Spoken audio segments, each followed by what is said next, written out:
Bob Cassidy. We ready? I didn't see the ace of diamonds. You have it. Drop the ace. Drop the 2. Drop the 3. Drop the 4. I did see the 5. You can drop that. You would have the 6. You would have the 7. But I believe you would have the 8. You would have the 9. You would have the 10. What are you thinking right now? I'm totally freaked out. Does this guy bother you? Yes. But nice and loud, Stuart. He could have thought of any place in the entire world. I did give him that freedom. Nice and loud. What are you thinking of? New Orleans. New Orleans? New Orleans? Close enough? Give him a nice round of applause. See, you thought this was all going to be bull, didn't you? No. All right. The most curious thing is that had I had a final chance to speak with him and got to visit him in the hospice, which got preempted by the fact that he died before my arrival, I could have gone through a lot of stuff that haunts me right now and got right to the fun stuff. I think there would have been a half hour of guilt, apologies, and maybe a little bit on my behalf, but more on his behalf, you know, being detached and maybe at best intermittently connected with family, his mother, his daughters, and stuff like that. But I think we would have gotten right past that and picked up back on the fun stuff of talking magic, and I'd ask him, how does David Blaine do this? Or what's Ricky Jay doing? And Bob would always, when he would call, just immediately default to the fun rapport of a very smart and engaged and working magician mentalist. And I regret not having the opportunity to get to that one more time, because it was always thrilling and fun and insightful. Had I correctly written anything about Bob, it would have definitely included going to Wildwood, New Jersey. We did it every summer in the late 50s through the mid 60s. We would go on the boardwalk in the morning, rent bicycles, and pedal up and down the boardwalk. We didn't stop. We'd pass all the great things that weren't open at that hour. We'd pedal up and down the boardwalk, and we only stopped at a shop that was the joke shop, the novelty shop. It's the only place we'd park the bike and look in the window. And then at night, when we go to the board, that's the shop we wanted to go to. And even after we spent our allowance, we'd hit my parents up for more money and my grandfather for more money, so we could buy more god-awful novelties like you'd have the snapping gum and the squirting chocolate and the fly and the ice cube. They had all of that stuff. But we'd look in that window, which was mostly swimsuits and stuff they had to sell to be in business. But they had a Sneaky Pete magic set, and I think Remco made it. And they had that in the window, and it even had a miniature plastic lady you could saw in half. And we'd look in, even though we'd go there that night, and every night of our stay, we'd look in that window when the shop was closed, because it was this hyper mysterious then. And way in the back of the shop, way past the souvenirs and the swimsuits and the towels and the candy cigarettes and all the Wildwood souvenirs, there was a counter where every night a guy demonstrated magic tricks you could buy.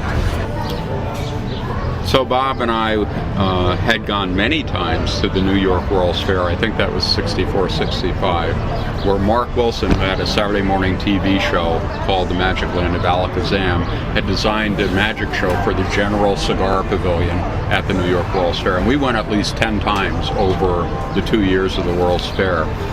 And they did a magic show, and that Meet Me at the Smoke Ring you got for free. The show was free, and I think they did it 3 times every hour. And we would go over, and if we were there for the day, we'd go see the show at least 5 times. We'd keep going back. It was the same tricks, the exact same tricks, until we either figured them out or said, we could do that.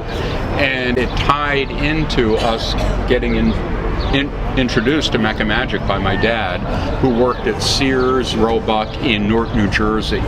And Mecca Magic was then in Newark, New Jersey. And he took my brother and I there, and we joined the Mecca Magic Society of Magicians. And the shop was run by a guy named Ted Collins, who in fact was one of the magicians they brought in to do the show at the General Cigar Pavilion. So we would go over on a certain date so we could see Ted Collins. Bob would get, as he got the Spengali deck in Wildwood, he would get the linking rings, and he'd learn how to do it. And he'd get multiplying billiard balls, and he'd learn how to do it. And he'd get into it and practice relentlessly how to force a card, how to pull cards out of air.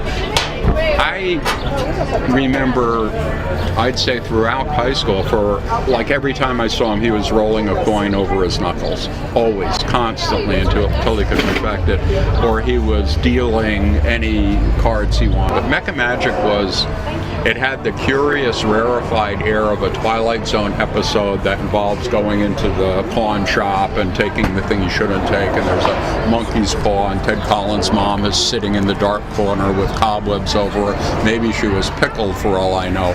But also in the corner of that shop were these huge illusions with Chinese symbols on them that he would use in his stage show. And that appealed to both of us early on.